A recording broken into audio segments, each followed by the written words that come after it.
ஒன்றிய பிரதமர் திரு மோடி அவர்கள் அடிக்கடி தமிழ்நாட்டு 10 வருஷமா வரலமா, 10 வருஷமா தமிழ்நாட்டு பக்கம் எட்டி பார்க்கவே இல்லை. 2019 ஆண்டு வந்தாரு. வந்து என்ன பண்ணாரு, மதுரையில எய்ம்ஸ் மருத்துவமனை அடிக்கல் நாட்டிட்டு போனாரு. ஒரே கல்லு, அந்த கல்லை நான் தூக்கிட்டு வந்துட்டேன்.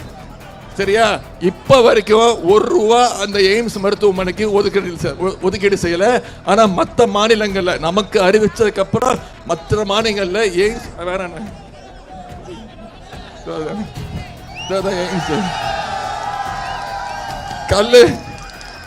கல்லு பத்திரமா என்கிட்டதான் இருக்கு. நீங்க எய்ம்ஸ் மருத்துவமனையை கட்டி முடிக்கிற வரைக்கும் இந்த கல்லை நான் திருப்பி தர மாட்டேன். நீங்கள் என்ன செய்தீர்கள்? இந்த செங்கலை நாடாளுமன்றத்தில் காட்ட வேணும், ரோட்ல காட்டி பிரயோஜனம் இல்ல. அதனால என்ன பயன்? விளம்பரத்திற்காக செங்கலை தூக்கி காட்டுறார். ஸ்கிரிப்ட மாத்தப்பா, கதையை மாத்து. இதையே காட்டிட்டு இருக்க வேண்டாம். மறக்காம வீடியோக்கு லைக் பண்ணுங்க, சப்ஸ்கிரைப் பண்ணுங்க. நன்றி. 38 நாடாளுமன்றம் உங்களுக்கு தந்தாங்க.